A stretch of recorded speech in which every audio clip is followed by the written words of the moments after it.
Hi guys, thanks for joining me again. If you're new to my channel, welcome. My name is Anne and on my channel I review foreign international content. Today I'm back to review this excellent Korean drama that is called Castaway Diva with one of our favorite actress, Park Yoon Bin, and we're in episode 5 and 6. I was just like, wow. Okay, so just off the bat, we all know now who Kiho is. If you have not watched, I'm not gonna say anything, or you may want to go watch and then come back because I don't want to do spoilers. But at this point, we know who Kiho is. If you've watched, you know what you know, right? So that was interesting in how it all evolved. Obviously, we saw Wohak went looking for this dad that is chasing Mokha that we saw. He traced him all the way back to where he lives, goes in there and sees a photo. And he's like, why am I in this photo? And why is my brother in this photo? Right? So that was interesting. And thank God it was Bugyo who showed up in that house, because I was like, oh my God, if he shows up, he's gonna really kill you this time, right? This is it's just crazy. And then obviously we've seen that now Wohak wanted to get his names back. Like, we can take him, we're older now, he's an older man, we can beat him up. Like, why are we so worried? Can we not regain back our identities? And I just love what Bogil said, like doing that would mean destroying the family that we've always known, which would mean the guy who's raised them as their father is not their biological father. So he would be a lie, right? And that would hurt him. So he's like, we just need to leave it like it is. If anything, it's for our protection, just not existing, right? I'm with Bugil on this. I know secrets are not usually great. On the other hand, sometimes it's okay to not share everything for safety. So for that reason, I'm happy about that, because we saw what happened to their childhood friend who went and told that abusive father of theirs, stop chasing, stop looking for Kiho. Maybe he doesn't want to be found. Maybe the reason why he ran away from you is because he's scared he may come back and hurt you. So maybe it's for your own good that he is disappeared. Like, take that as a blessing. And this guy is like, no, right? And then we saw what happened with him in an accident. The childhood friend is in an accident, and there's hornets, the bee hornets that he was supposed to be cleaning up, which I'm like, we know who did that, right? The other thing I was gonna say is, whose body is in the water? Whose body, now that the water has receded thanks to the drought? I'm like, oh, wow. So are we about to find out? I was wondering, like, are we about to find out that abusive dad of theirs, why he lost his job as a cop? Because I'm like, he's now a security guard for this building, I guess. Why did he stop being a cop? And then whose body is in the water? Or was it from that guy who told him to go clean the hornets? And he was like, oh, you used to be a cop? Why are you not a cop anymore? And then he goes, oh, you're being very nosy. Almost like, why do you want to know people's business like that, right? He didn't like that he asked that question. I'm hoping he's not the one who got thrown in the water. I'm thinking this has to do with something way back where they used to live in the country. Is a body in the water. I want to find out who that body belongs to. Let me know if you have any speculations, because you know I love a good like theory. Let me know. Which, by the way, I trust all of you, because most of you are like, yeah, we know who Kiho is, and you guys stuck to it, because usually you guys, when you stand on something, you're usually right. So I trust that. So let me know who you guys think is in the water. That was interesting. The other thing that was interesting, obviously, is Mokha. You can tell she's picking up on clues like, you know, Kiho used to say that. Or when Bogil says the whole thing about, you know, if you try hard for a long time, it'll come true. That's what his mom used to say. And then the mom who they're staying with right now says the same thing. And Mokha was like, you by any chance don't know Jag Kiho, do you know? And she was like, oh. So you could tell she was like, oh my gosh, she's trying to clues 2 and 2 together.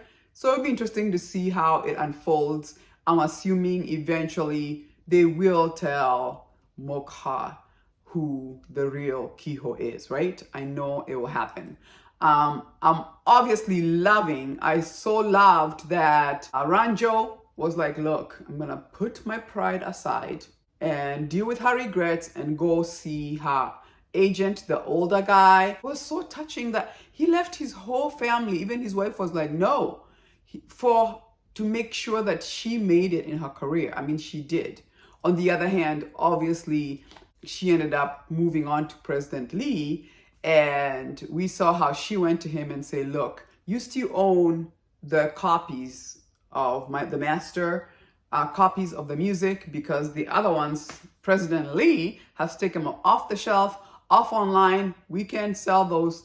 Can you help me sell those? Because I need to make it to 20 million if I'm gonna keep half of the company, right? Remember that? And then wasn't it interesting that President Lee also went to see that old gentleman and wanted him to sign? Thank God Ranjo had seen him before, because he saw it. He was like, oh, so you want me to sign so then you can discard me like you did Ranho? And he's like, nope, I'm not doing it. Oh, I love that so much. That was so cool. And then now we come to Yoon Moray. I do not like her at all. She pretends to be sweet, but she is evil. I mean, she had her little shells from the nuts spelling the F word. And then she's circling pictures. I think it was Ranjo where she's like, R.I.P.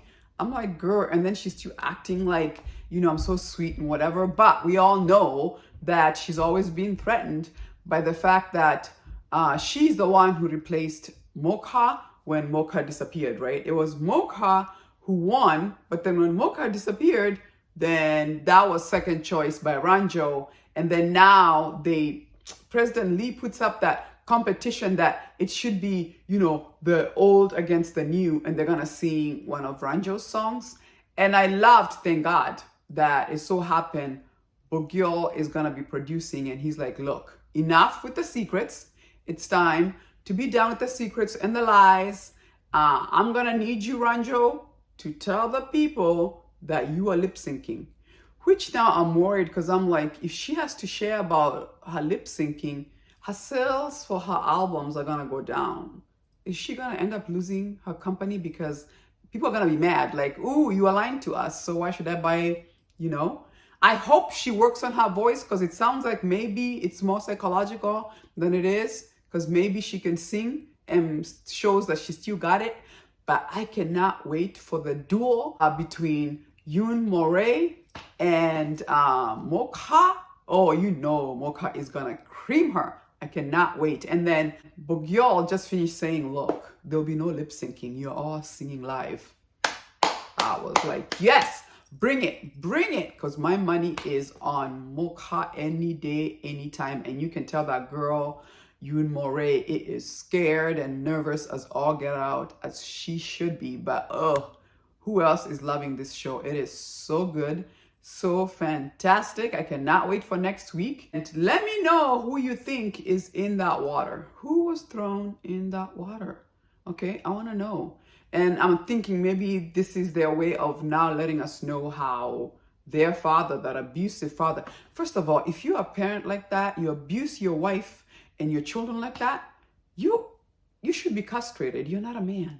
You are a weakling. You are the worst thing in society. You go beat your wife because what? You have your frustration and your children? What is wrong with you? Go deal with your issues. Go have therapy. Like, oof, awful. Just an awful human being.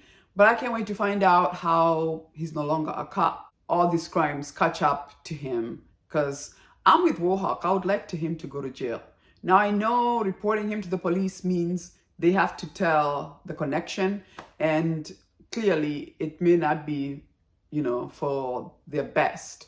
But oof, I cannot wait for justice with that guy, right? Anyway, let me know in the comment section what you thought about episode 5 and 6. It's just an excellent series. Join me next week as I review episode 8 and 9. And as usual, if you do like my video, give me a like, subscribe. It does help to support my channel. And I'll see you next week. Deuces.